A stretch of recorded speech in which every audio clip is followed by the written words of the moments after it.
Hello and welcome in to episode number 28 of Pod by the River. I am Hogdale, your host for today, and I am joined by two studs of men, the very handsome Justin MLB. What's going on, Justin? How you doing, guys? Good weekend for some good baseball. Just living the dream, feeling high. Vibes are high. Everything's good, man. Feeling immaculate, brother. And we are also joined by Alpha Zaddy, Silver Fox, Ryan Brady. What's up, brother? Nothing, man. Listen, we win a series at home? Oh, you better bet your fucking sweet ass we did. Hells yeah. So I'm doing great, man. I'm doing great. We won this fucking game, man. Sox, I gotta say, I mean, the last two games specifically, I had no complaints. I really didn't. Last two games of baseball, maybe the two most consistently good games we played all season. Is that fair to say? Yeah, absolutely. Everything from top to bottom was pretty consistent. Whether if it was the good things or the bad things or anything else in between. Yeah, it's good to see some consistent baseball because I feel like it's been a while since we've seen that. 100%, man. And like this is a series where like you win 2 of 3, and the one you lose is the game like you get Imanaga, he throws a fucking a gem, and it's not even like Cutter Crawford was bad. He had a good game. He went 6. He did his job, but Imanaga just he went out there and shoved, and sometimes it just happens to you. But I mean, I gotta say, guys, I mean, I'm really pleased here. Brady, what are your initial thoughts here of this series? I'm looking at like when you brought playing clean baseball, they played 3 games, they made 1 error, 1, and for the Red Sox, that's huge, right? It really seems like everybody's calming down. Like Rafaela as the shortstop, everything is just starting to calm down a little bit. It's really nice to see some timely hitting. Yep. Even in a loss, I can find some positive, right? Cutter didn't really have his number 1 game, but he battled. They didn't lose because of Cutter Crawford. They got Imanaga, right? And that happened, but okay, like so it goes. Like, but to go and pick your head up, they're finding ways to win. They're kind of find some team wins, and the starting pitching just is continuing to like step up. Even in a loss, it's still a positive for me. So nothing but positive, man. Also, another positive to take from that game is the last appearance of Joely Rodriguez on this fucking baseball team. Thank fucking God, man. This series, about damn time. This series was absolutely huge in terms of Red Sox purging malcontent. Like, because Joely's gone, and then also the Garrett Cooper trade got made. And so that's one more malcontent out of the lineup. And Vaughn Grissom is right around the corner. Also, we saw the return of Masataka Yoshida, whose sources said he was dead. This is a real thing. He fucking died while on a tour in Cleveland. He's resurrected from the dead, and he's back. And he looked good. He looked so good where it's like he's telling Alex, I dare you to bench me, you fuck. Yeah, it was interesting to see today in tonight's game, Ref Snyder pinch hitting for him, even though Yoshida was ready to bat again at the end of the inning. Had his helmet on behind Cora. I don't know if we're gonna get into that. If that's something that it's definitely something worth discussing. It really is. So yeah. I think it's something to note for sure. It pretty much caps off a weird week of Yoshida's usage. So I mean, he went basically an entire week without playing, and despite the protests from some people on Twitter who are very handsome, I'm looking at you, Sammy, you son of a bitch. You cannot go an entire week not playing this guy. It just doesn't make sense. We got to get his trade value up at some point, boys. I get it. I don't want the fucking contract on the team either. I will concede the point that he makes 0 sense on this baseball team. Absolutely 0 sense. But while he's here, you can't bury his value. That's ridiculous. Like, come on, boys. But in terms of Yoshida being... Sorry, Brady, you want to say something? Go ahead. Alex Cora and I are always lockstep. It seems like what I feel I send out in the world, it's okay. I'm cool being the heel. Yoshida... But even in my defense of Alex Cora, I don't understand while at Fenway Park, Yoshida can play some left field, right? Like there's even a fucking wall behind him. Yeah, like that one on the road, okay. I mean, I didn't really watch the last year and go like, oh my God, it's like Hanley Ramirez 2.0 in left field. Literally. But there's also, there seems to be like some disconnect, right? Like clearly Yoshida, I mean, he was not swinging a good bat in any way, shape, or form. And Cora has a great way of getting message through to players. At some point in time, I wish, while Alex is still here, because I feel like we're on the countdown, right? I get it. But like, he knows how to push the buttons. Like, let's just give a little bit of faith to the guy who actually is in charge of the team, knows a little bit about what the fuck he's doing, because I'm not surprised that he held him back and then he gets hot, because maybe one game or two games wasn't enough. He knows the buttons to fucking push. He was hot before he went 3 for 4 with a home run before he got benched. No. He had a game. Yeah, but That's what it was, because that could have been the beginning of his heating up, and maybe you just wasted a week where he would have been hot.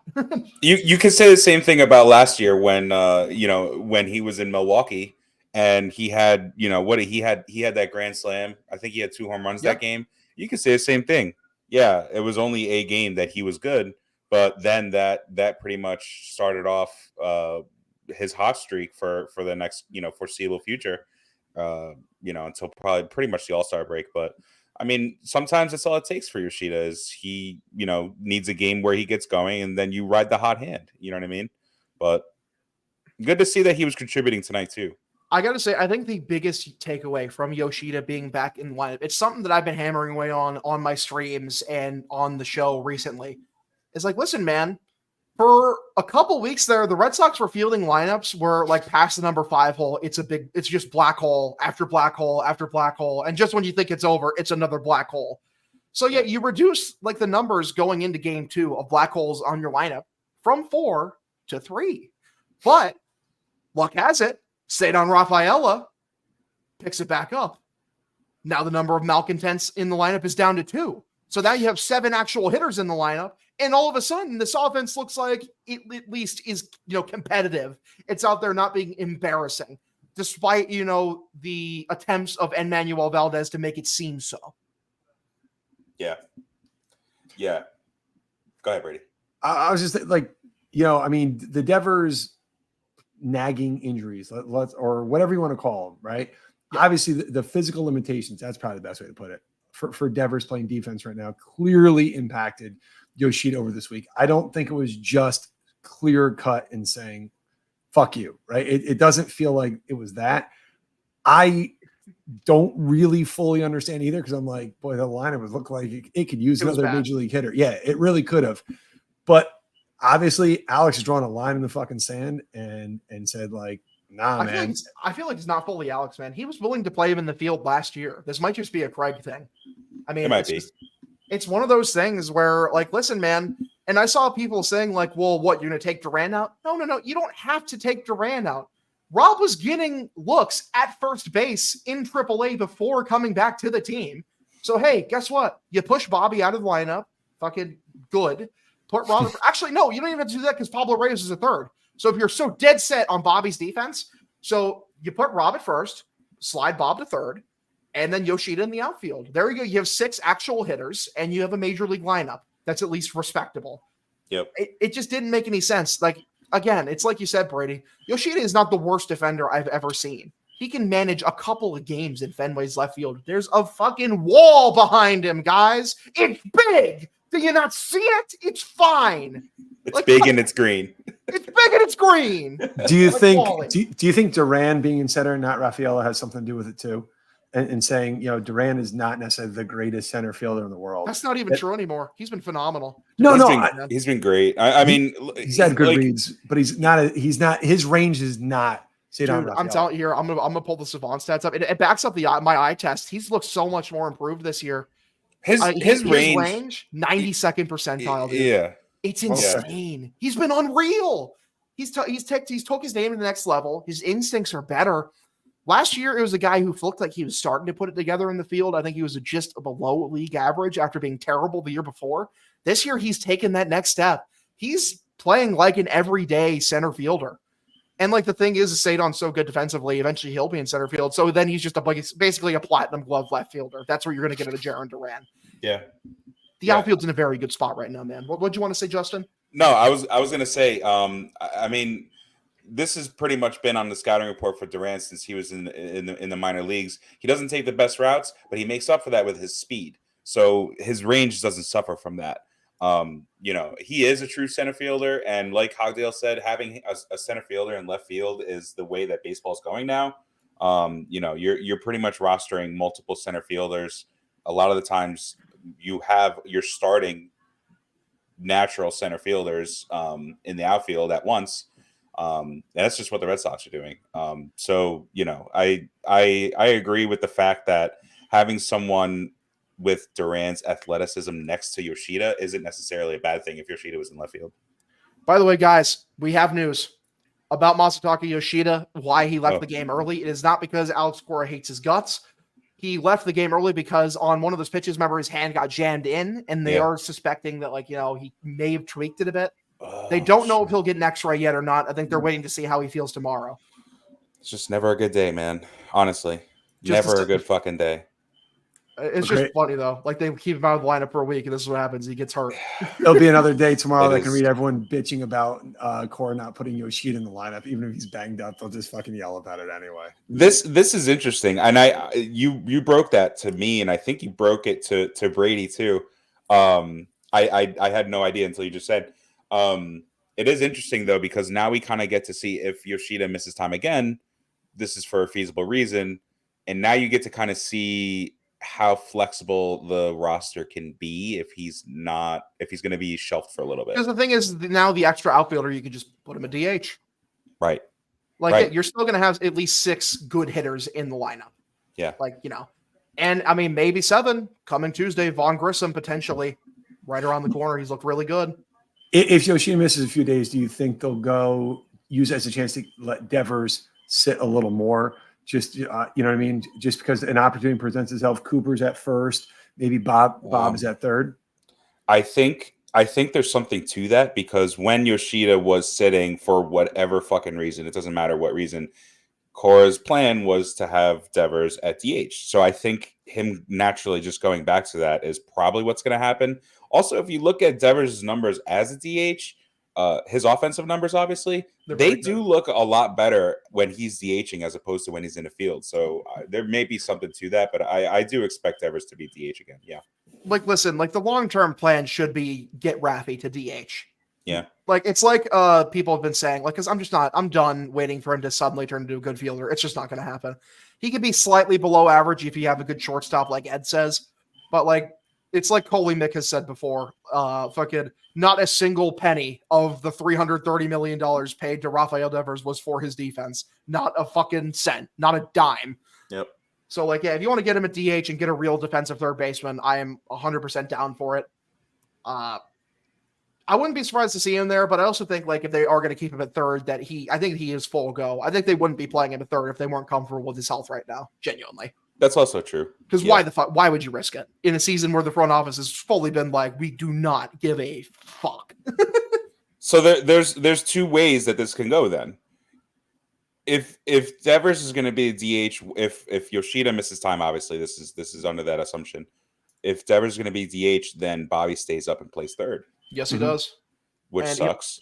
But it sucks for his bat, but yeah. It does. Or you could go Valdez stays up and he is the DH and you keep Devers at third. So you're it's pick your poison pretty much.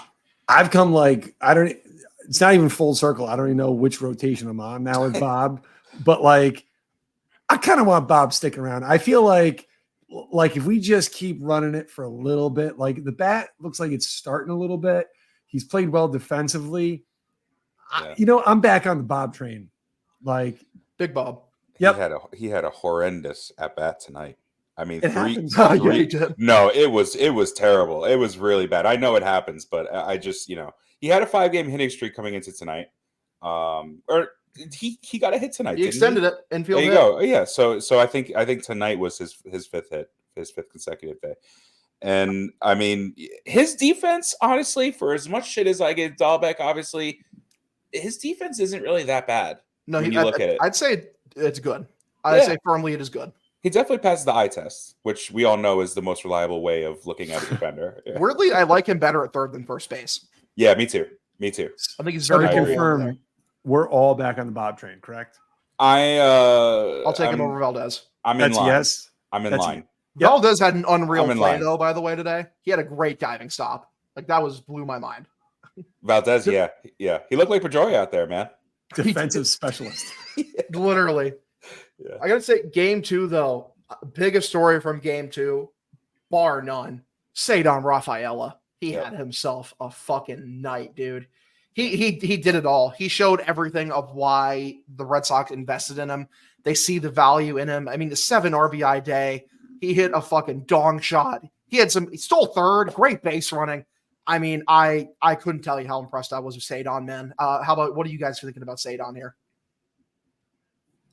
I think his energy is infectious. You know what I mean? Like, I've been arguing on Twitter with his future, and I know whatever, but not for nothing, man. If you have a guy that can solve every problem, need a second baseman, got one. Need a third baseman, got one. Center fielder, got one. Right field, the sky's the limit with a guy like that. And every really, really good baseball team has a guy that excels at that kind of role. His bat feels like it's a timely bat. Like he's going to get hot, he's going to get cold, but he's quick. And I think there's more in there as time goes along, but he's an energetic player. So, I mean, when the whole team is ready to really take that next step, I'm glad he's going to be a part of it. Yeah. I think I took away 2 things from this series in regards to Rafaela. One is we can actually see how much he's calmed down the infield with him just being a shortstop. He has stabilized that entire infield, and it seems like he's stabilized the defense in general. Just having someone there who can make the routine plays, obviously, and also make the plays that aren't so routine. That's huge. That's huge because that was our biggest nightmare when we lost Story. And there were people out there that were actually like, no, like you need him in center field. He can't move anywhere else. And he's proving those people wrong. The second thing I'm taking away from this series about Rafaela is the fact that we're probably on the precipice of seeing one of those streaks that he would go on in AAA last year, where he would just go on a fucking tear night after night after night, and I think we're going to see one of those streaks coming up this week. I think it's going to be a really good. This is a good start to a great week for Cedar Rafaela, and I'm excited for it. It's special. That's the thing with Cedar is like you just saw him at the plate, and something he was just doing is he was punishing these pitchers for making mistakes.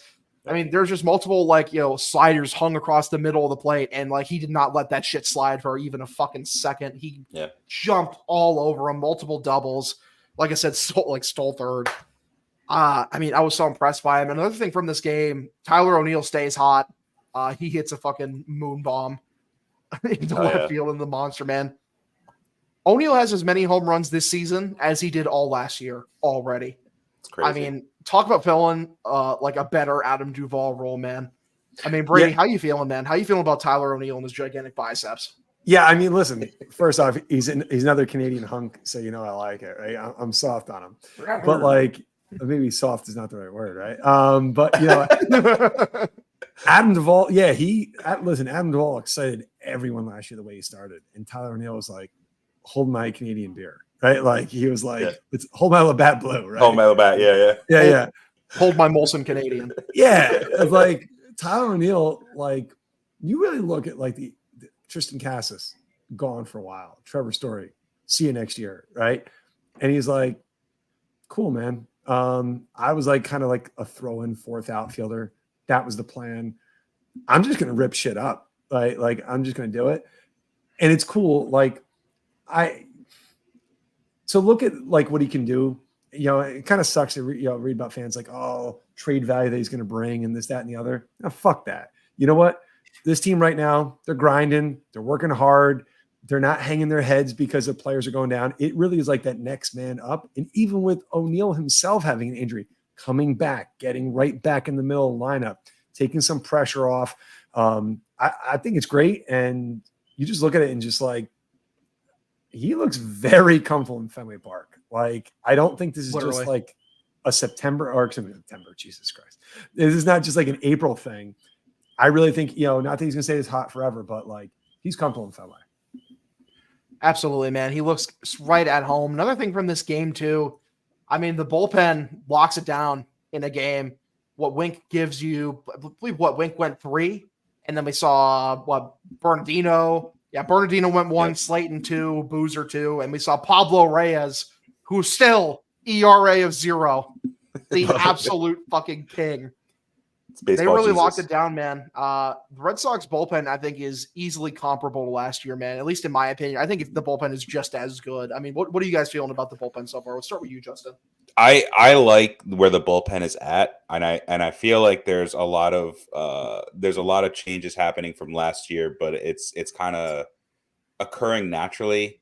Obviously, Reyes is by far our best pitcher, going back to last year. True. Yeah. Bernardino just keeps doing, Alex Cora has him, go out there in the first inning, go out in there in the fourth inning, go out there in the eighth inning, do whatever he wants. And Bernardino never lets him down. Can't say enough about the guy.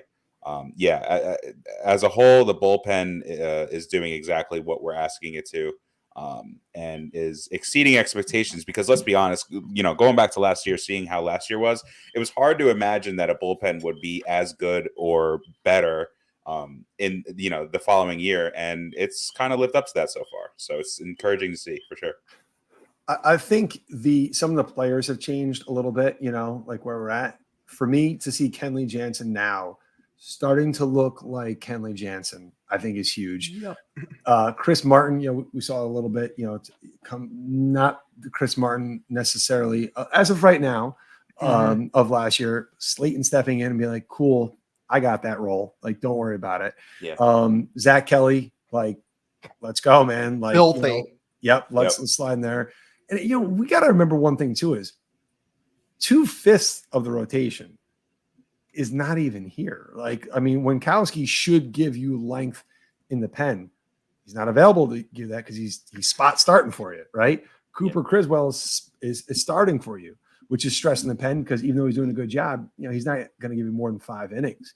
So what they're accomplishing right now is really important. And the bullpen, like I said, some of the pieces may have moved, but the overall lockdown nature of the bullpen, it's incredible. It really is. Yeah, man. I think the high end, I might like it better than last year. I really do. I think Justin Slayton is that fucking filthy, dude. He's unreal. He sneakily has just been the single best contributor in the bullpen this season. If we do end up moving Jansen or whatever, I am more than comfortable being like, okay, there you go, Justin. That's your spot. Same. Don't forget Mr. Liam Hendricks, though. Right? I love Liam Hendricks. That's true. That's true. I don't think he came here to set up. We don't want to go from one old malcontent closer to another malcontent. Listen, I don't think he'll be a malcontent. Like, if they want to put him there, fine. But I'm saying, like, if I'm looking towards the future, like Justin Slayton, that's the fucking closer. Like, it's him, man. He's unreal. His stuff is so fucking gross. He's the only guy that Andrew Bailey consistently lets throw fastballs. That's how good he is. Yeah, because his fastballs are elite. That's why. Absolutely. Yeah. I forgot about Liam Hendricks. That's right. Michael Fulmer too. Fulmer. Yeah. Oh, yeah.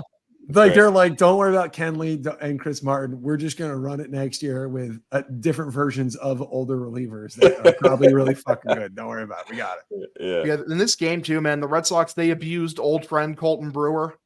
Got 3 off him, and then poor Matt Mervis coming in to fucking throw as a position player. Absolutely bullied. Lets in 6 runs. Sox would never doubt 17 to fucking nothing in this one. I mean, it was. As a person who literally streamed the game, I got to tell you, boys, that was nice. It was nice and chill. Good for the heart rate. You could have pretty much you could have easily just read a book during out loud during the stream. Just because it's a fucking 17-0 blowout. I mean, those wins are nice. I mean, it was beautiful, man. Absolutely beautiful. Red Sox did me a solid last night because I was going to see stand-up comedy in New York City last night, and the last thing I want to do is get in trouble for like checking my phone. You know, like it's all dark and you're like updating. Once it was like 11-0 or something, I was like, thanks, guys. Like I don't have to sweat this one out. I appreciate it. So good on you.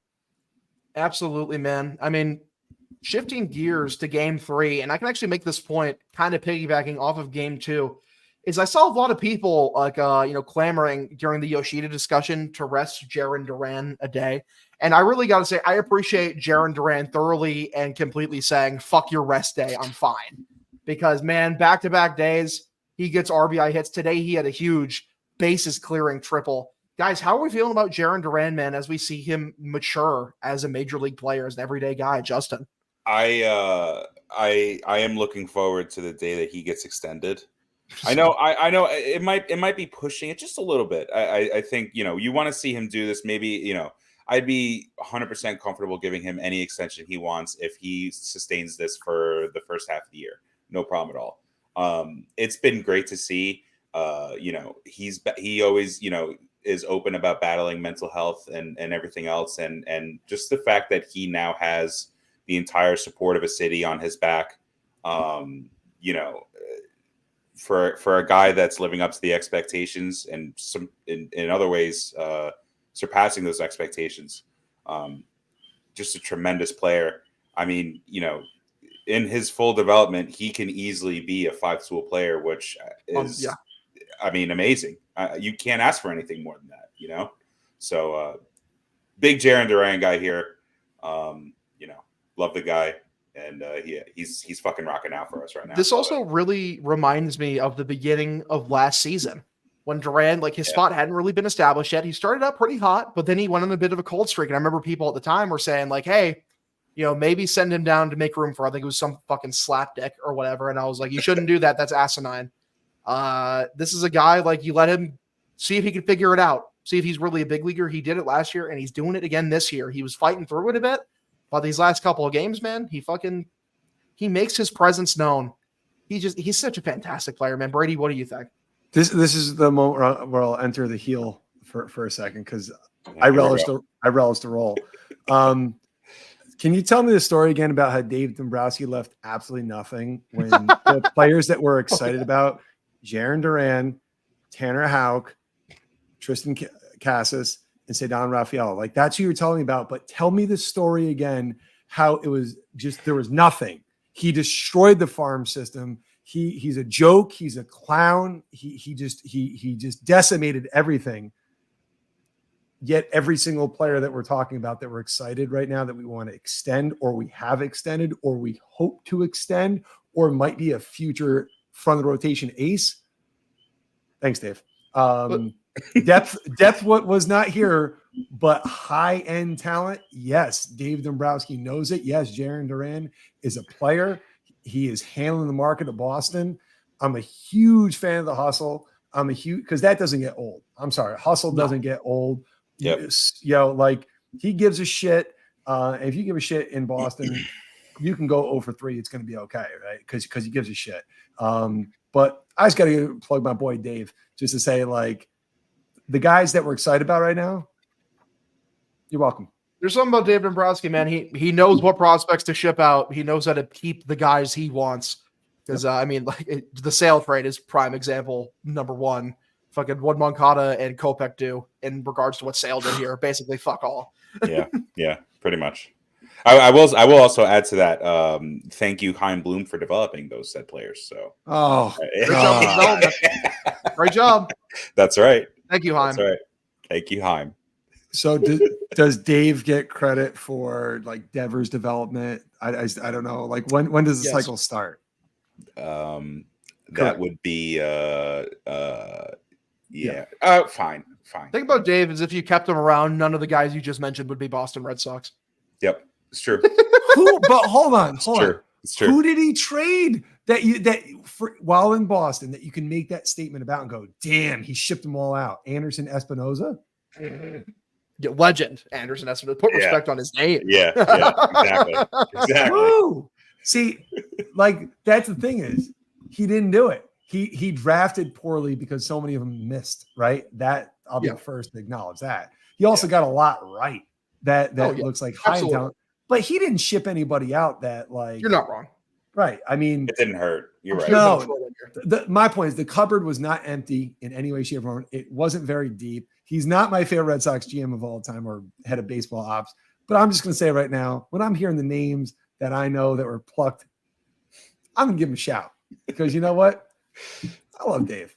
Absolutely, man. Sexy turtleneck wearing From this motherfucker. game 3, though, man, like I said, like Jaron, like I said, he went off, but also really a thing that's continued with a good trend this season from Rafael Devers. I mean, he gets on base on all 4 plate appearances. He goes 2 for 2 with 2 walks. Raffy really appears to be getting a lot more mature with his approach, much more willing to take the walk, accepting that he does have good protection behind him. I mean, if Raffy keeps up this kind of development, MVP potentially in terms of level of hitting season, it's like it was the one thing missing in his kit, man. What do you guys think? I'll start with Brady on this one. Listen, the guy has battled all year long through injuries. Losing Tristan Cassis, that doesn't help anything. Tyler O'Neill behind him, that's huge, right? But the approach going the opposite way, timely hits, clutch.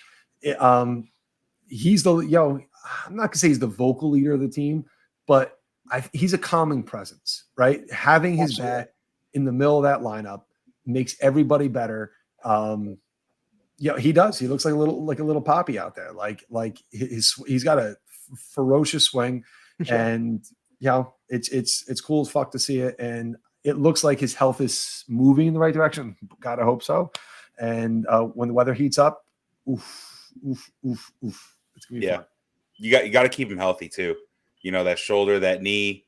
These are things that can nag throughout the season.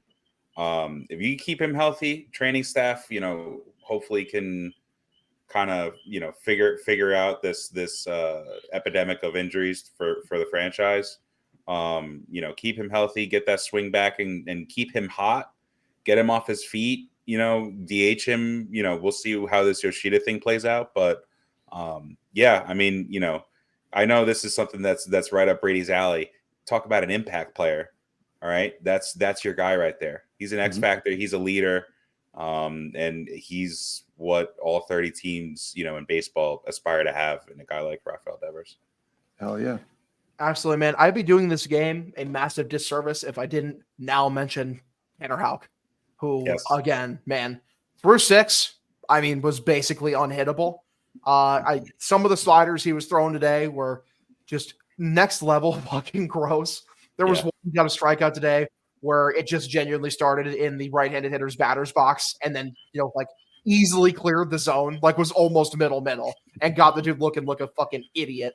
I mean, Tanner Houck, guys, 6 2/3, 9 strikeouts. What do you think about his development as really right now the ace of the staff? I mean, I think I can comfortably say right now he's the ace of the staff. What do you think, Justin? I think ace of the staff. I think you can argue Cutter Crawford. I think Tanner Houck clears him just by a little bit. I think his stuff is better. I think his stuff is way better. Just looking at results, you could argue one or the other, which is a good problem to have. You know what I mean? No kidding. Yeah. But no, Houck is just kind of, no pun intended, he's blooming into the ace that we all needed. And I'm not comparing the two players, but I seriously think that right now he looks every little bit as much as Chris Sale used to. You could say White Sox Chris Sale. He may not be racking up, double digit strikeouts on a consistent basis like Sale used to and could still do, I guess. But would you be surprised if Houck just put together a string of 4 or 5 starts that had double digit strikeouts in it? I wouldn't be surprised at that at all. No, it's funny. I'm looking at it right now. He had double digit strikeouts just once this year. Yep. But tonight and another start, he had 9. Right. So we're right there. If you take out the 1 star on April 12th, okay, he's thrown 6 innings, 9 innings, 6 innings, 6 2/3. Huge. And beautiful. He let up 1 run tonight, 2 runs on April 23rd, and all those other starts I mentioned, 0. He had 1 start on April 12th that was 5 2/3, very hittable, 12 hits. 4 earned runs. But even then, found a way through. I mean, that's a lot of base runners to only have 4 earned runs. It's a hell of a way to go. I mean, even in his clunker, he still battled. And I think the high end stuff is there. I mean, the talent's always been there, right? But finding his exact role, that was tough to figure out. Was he a closer? Was he a setup guy? Was he a starter? I have to be honest. I think he'd be good at whatever fucking job you told him to do. Very similar to Chris Sale. It's funny you bring it up. Chris Sale would be a fucking elite closer. Yeah. Or he could be a nasty starter and be a great setup guy. Tanner Houck just has that bulldog mentality. Give me the fucking ball. I'm going to get outs. And he really has been everything they've needed this year. I mean, here's the thing with this pitching staff, man. Like, we don't expect it to be the single best staff in the league this season, right? Like, it's just like that's crazy. Like, for like the lack of like the super high end names this team has. I'm more than comfortable saying I think the staff finishes like easily within the top 10. I really do. Yeah. I think we've seen enough to prove like it's not a fluke. It's not. I agree. And just going back to the Houck thing one more time, there like in the past there were concerns about him. He only can throw 2 pitches. He can only throw a fastball. He can only throw a slider. And now all of a sudden, he's throwing his slider majority of the time. He's throwing a sinker. He's gone away from the 4-seamer pretty much completely. Yep. He throws a split finger. He throws a cutter. I mean, those are things that you really look for in a starter is a pitch mix similar like that. And he's capitalizing on it. And, kudos to Andrew Bailey to figuring this out. I know that, it's ultimately on the player to execute. But he's just been a godsend on this. Dude, the splitter has been the key too. That's something you see in this start, especially. He's throwing that splitter early in counts and 4 strikes. He's confident in it. He's going to it. And it just makes everything else he has that much more unhittable, man. Can I ask you guys a question real quick? Yeah. Anybody know the length of Andrew Bailey's contract? Because I'm going to tell you right now. Lifetime, please. I want to quadrupled.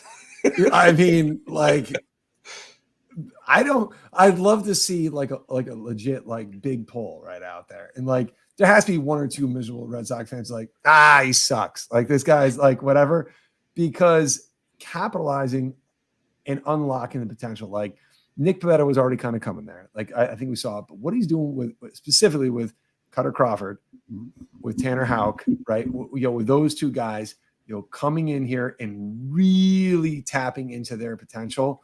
That's how like this organization desperately needs it. They had talented arms, but someone to actually like get the value and maximize it is something that just we haven't been able to have. I mean, remember, it's not forever until Pivetta's back. It's not going to be forever until Brian Bayo is back. So Whitlock even if we have some, too. Whitlock too. And, that this reinforcements are coming for rotation that needs it. But even a guy like Cooper Criswell, man, like just squeaking out whatever he can. Like, imagine if Bailey had a little more to work with. Like, what a crazy thought. Absolutely, man. I mean, astute points from both of you as always. Intelligent gentlemen that both of you are.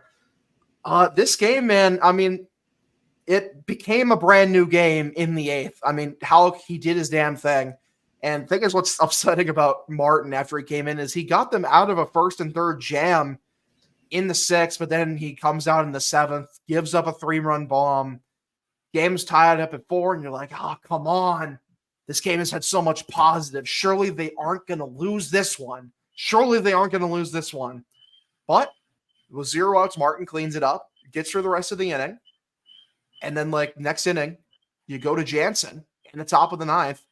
And Jansen, I can easily say, is Kenley Jansen again. Any waning bugs of stiff back from, broken beds is gone. Kenley Jansen looks like Kenley Jansen again. And it's like Brady was saying earlier, it's just absolutely huge for this bullpen for Kenley Jansen to be Kenley Jansen. Yeah, no, it's huge. And the other thing, too, is I'm not going to lie, bringing in the closers in the non-save situations always scares the shit out of me. It really does. Yeah. And, so I this felt like it had let down written all over it. Like it really did, but he didn't, right? Like instead, Kenley Did just came not. out and he threw. He's not quite at the level where he was last year at like 96 with a cutter or 97. But I don't know if he has to be that, dominant per se to be successful. But he looks like what he's doing some repeatable delivery. He's not getting behind batters anymore in the counts. He's attacking. He's putting away early. They need it. And it was huge. Yeah. No, they definitely need him to be the Kenley Jansen that we saw before his what was it, his 400th save last year? Yeah. I mean, he was locked down before, and then that save, and then after that, I don't know what happened. But we're starting to see that again, like you said, Brady. And this team needs a guy like that. Even as trade bait, if things don't work out, in the future, hypothetically, if things take a turn for the wrong, then he has value, and they can capitalize on that. But right now, I'm not even trying to think about that at all. Honestly. I mean, yeah, man. And like I said, the Jansen thing was important, but also bottom of the ninth. Honestly, I think low-key most important thing of this bottom of the ninth inning, Jarren Duran, insanely impressive plate appearance, man. Draws the walk on I believe it's a 7-pitch at bat. He battles, gets on base. And after that, I'm like, oh yeah, we're winning this fucking game. We're going to win this goddamn game. Raffy scorches one left field, goes oppo, like he's been doing quite a bit this season. I really think this might be the year where Raffy has fully reached his maturity as a hitter, man. And that's a beautiful thing. But with runners on first and third, we see Tyler O'Neill. He doesn't get all of it, but he does enough with his gigantic fucking biceps, muscles it, shallow left field. It drops for the base hit, scores Duran, and the Sox win. They win the game and they win the series on what? That's the first walk-off of the year, correct? Yes, it is. Yep. It was. Yep. I gotta say, dude, I can't wait to post the clip from the stream where I was popping off. I was fucking screaming. I was happy. Oh yeah. I mean, guys, surely this is huge for the vibes, right? This is talk about a vibe inflator. How are you feeling about this, Justin? I think the vibes are amazing. Right now, Brady's celebrating. I think he's celebrating the vibes in the Red Sox clubhouse. No, his Rangers absolutely just either scored or won. Empty net goal. I know. Yeah, let's go. But anyways, yeah, no, I think a series like this, you beat a team that was tied for first place in their division. The Cubs have been playing great baseball as of late. And except for a bad game against the guy who has been one of the best starters in baseball in Imanaga, it's been an overall very encouraging series for the Red Sox, and they should take this momentum. They're going to take the reinforcements that they get in Grissom and Garrett, right? Cooper. Yeah. Yep. Cooper. Yeah. Yep. Cooper. And they're gonna dive headfirst into whoever's next. I think it's the Giants, right? Giants are coming up. Yes, sir. Yep. So it's gonna be fun. It's gonna be fun. It's gonna be a good week. Yeah, Justin, I like your point there at the end. Vaughn Grissom, I've been so excited to see this guy, right? And I'm not looking at him to be a savior, but just a really good hitter, good contact hitter, got a little speed, and Garrett Cooper lower in the lineup. Again, I'm not expecting tons of power or whatever, but a competent hitter who can play a competent first base and hold the fort down. And I'm not about to give ownership credit here or anything like that.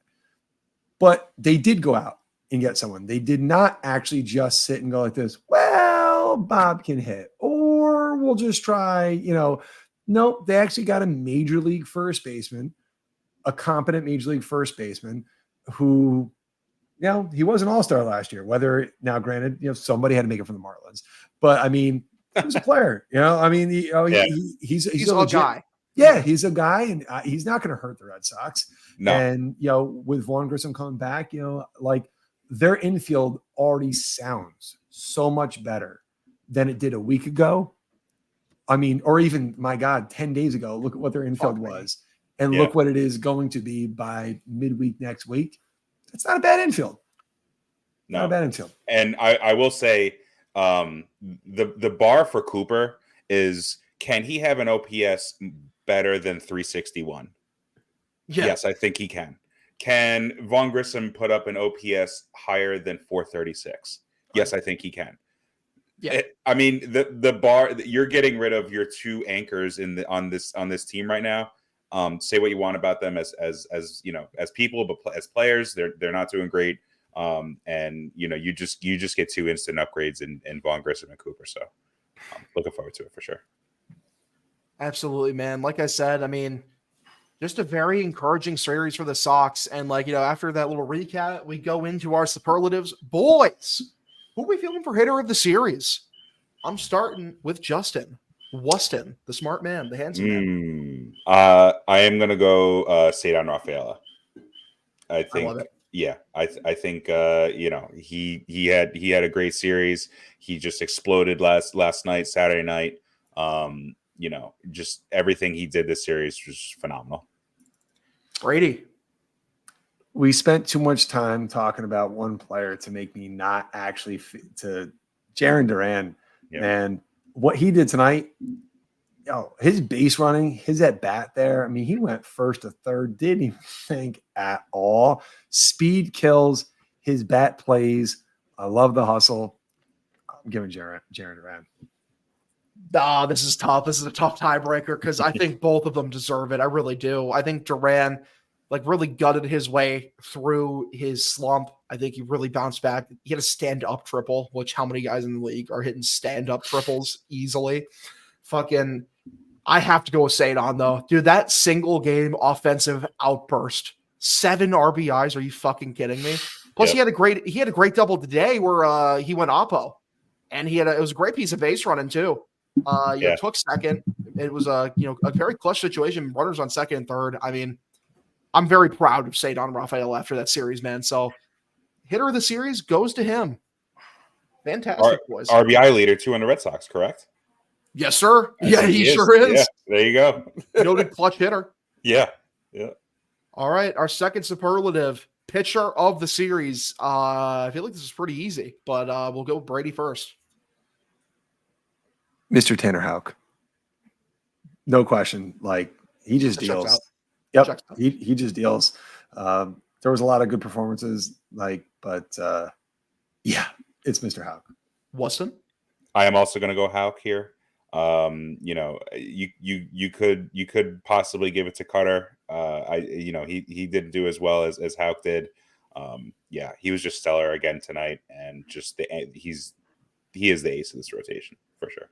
Listen, I'm not trying to be a contrarian. It's Tanner Houck. There's no fucking argument here. He was fantastic. Through 6, he was unhittable. Got a bit unlucky to get knocked out of the game because Bobby was doing squats instead of looking for a batted ball.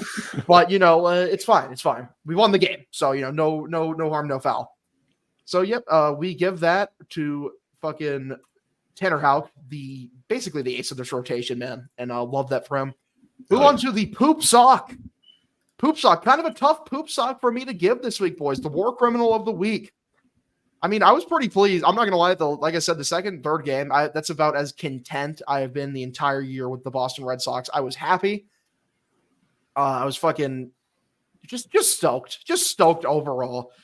There's so little to complain about, but there is a player who does deserve a poop sock, and I think we all know who it is. Thankfully, he isn't on the fucking team anymore, but this is a parting gift. Look around and swing it at him on the way out the door.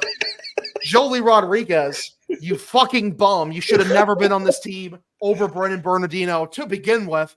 And thankfully, we see you. Swift kick in the ass. Here's your poop sock. I hope it fucking, empties out on your lap while you're fucking taking the bus to fucking the nearest McDonald's where you'll be employed at. Fucking bum. Get off my baseball team. Stinks. Hogdale, who was the runner-up? Was there even any competition at all, or was it? I think Joely was so bad he is also the runner-up. That and the runner-up. Yeah, exactly. I mean, like what? Like the only other competition is like I wasn't super mad at Bob, but he can't hit. He fucking. Yeah, I do have one that's not Brady. Is yours Joely? I'm assuming. Yeah. Okay. I just want to make sure. Mine is not Joely, actually. And I'm gonna keep everyone on their toes. Mine is whoever gave the microphone to the home plate umpire tonight. Oh my God. That is my war criminal of the week. Dude. Or the series. I mean, just absolute shit show of an experience, a watching experience and listening experience. Supersedes Joely's horrible pitching this weekend. That is just God. His fucking zone awful. was ass too. His zone was ass. It was in favor for the Red Sox for most of the night until like the 9th, and I'm like, God damn it, you fucker. But mine's ESPN as a whole. Oh, can we give a quick nod to the ESPN broadcast genuinely being terrible? Yeah. The control guy, whoever was the control guy, there was like 3 or 4 instances where like I just didn't get to see a play.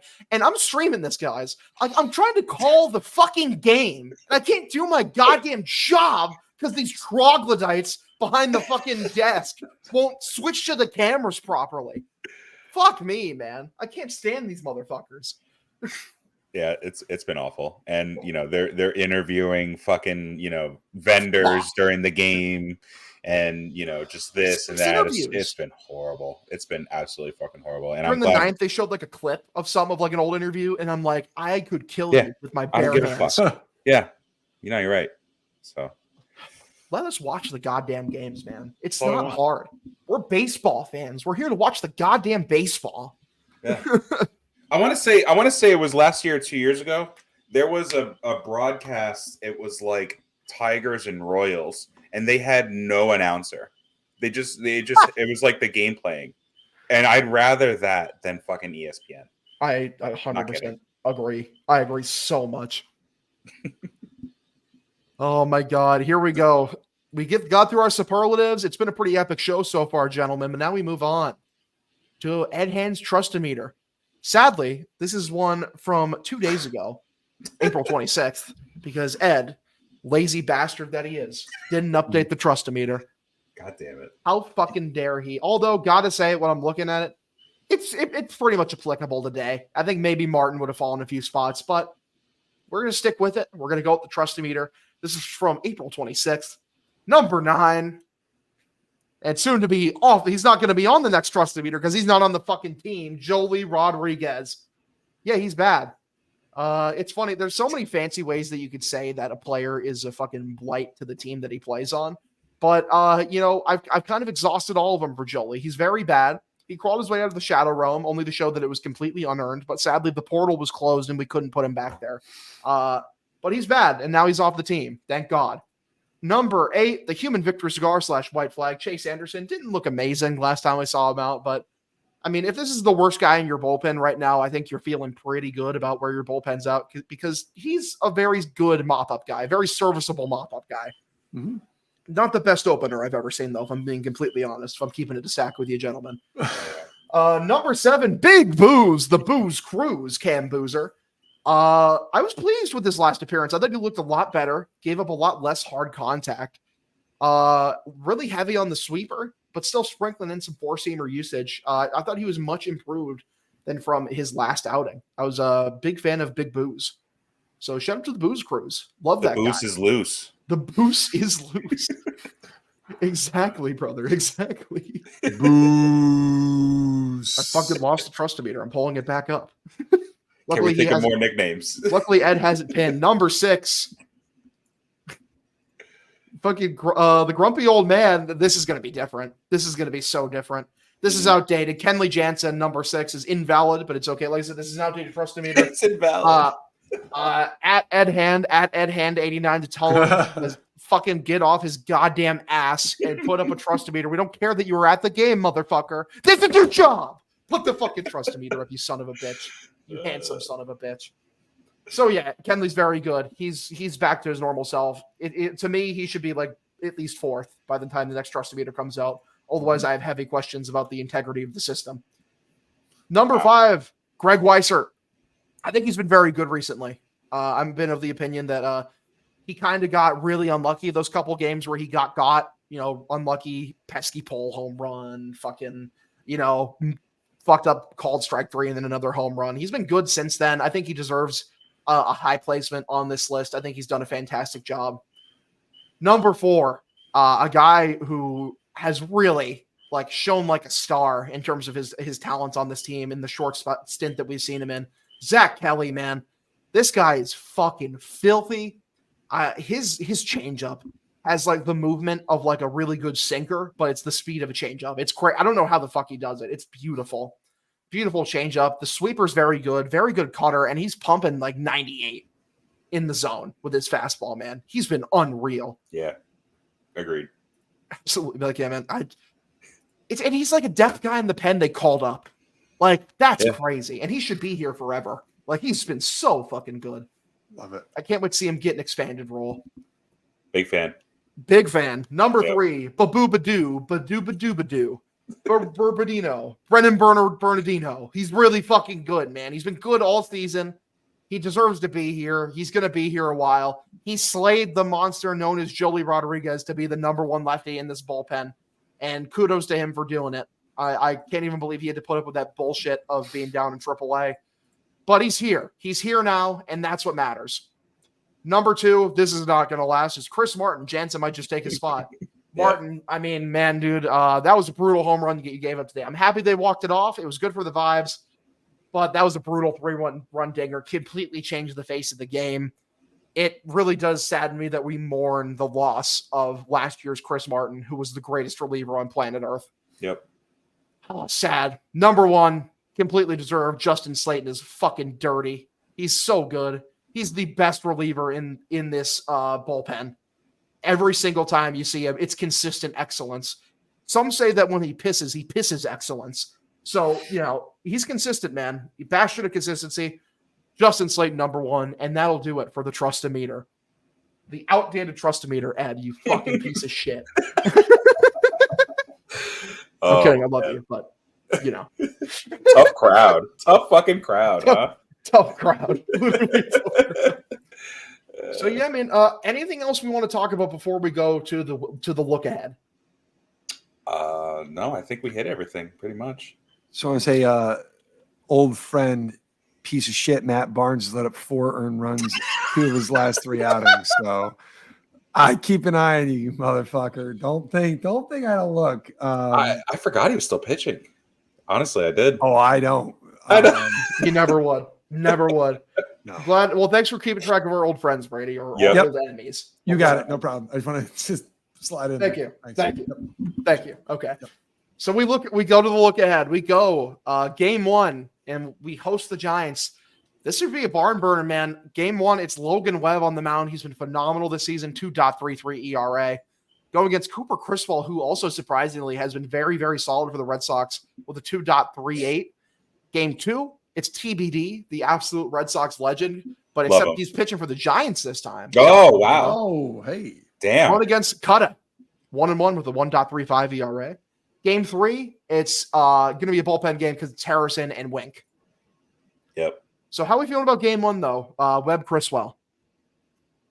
Webb's going to be difficult. I mean, it's going to be a good series, I think, regardless. Webb is one of the best pitchers in the NL.